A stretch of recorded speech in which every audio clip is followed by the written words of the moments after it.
I always thought that war was something that happened somewhere else, far away. Not in Barnard Castle. Not in our quiet little fields near Staten. It was late summer 1940. I was 12 and, like most lads, I was stooking on the farm. You know, bringing in the crops. The air smelled like earth and straw. And you could hear the swish of grain with every step. It felt peaceful. Normal. That's when we heard it. At first it was just a low rumble, like thunder far off. Then came the sharper sounds, machine guns echoing across the sky. I looked up, squinting against the clouds, and there they were. Spitfires, diving, climbing, twisting, like birds of prey, guns blazing, right above us. My heart was thumping. I couldn't move.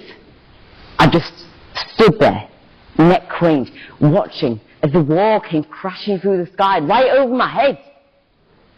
But it was terrifying. And, honestly, a bit thrilling too. Too quickly it disappeared into the clouds.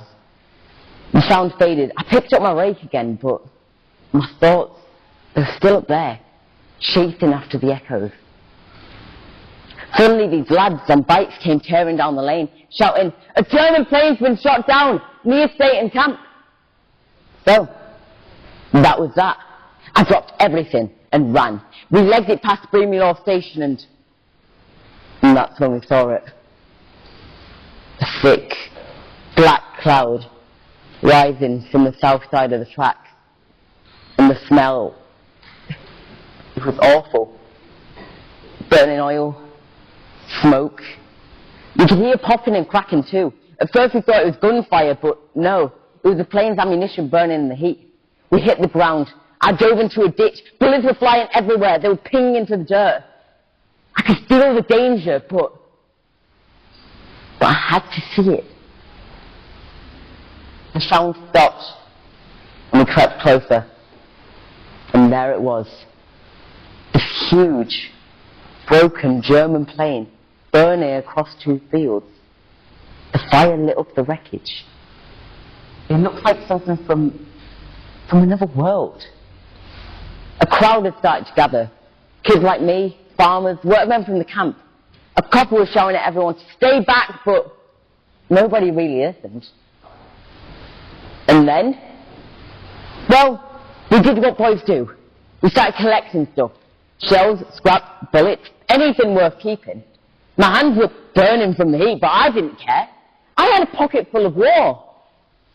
Suddenly this young army officer climbed onto the wing and started shouting at everyone to drop everything.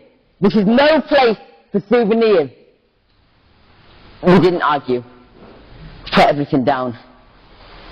Just as well, really, because moments later, boom! The plane exploded. The ground shook. Bits of metal and smoke filled the air. We heard someone shout. I saw a man drop to the ground. He was clutching his chest in his arm. His shirt turned red. I've never seen anyone hurt like that before. Not in real life. His eyes, they locked onto mine and I couldn't look away. That's when the excitement sort of drained out of me. It wasn't a game anymore. Later, we found out what had happened.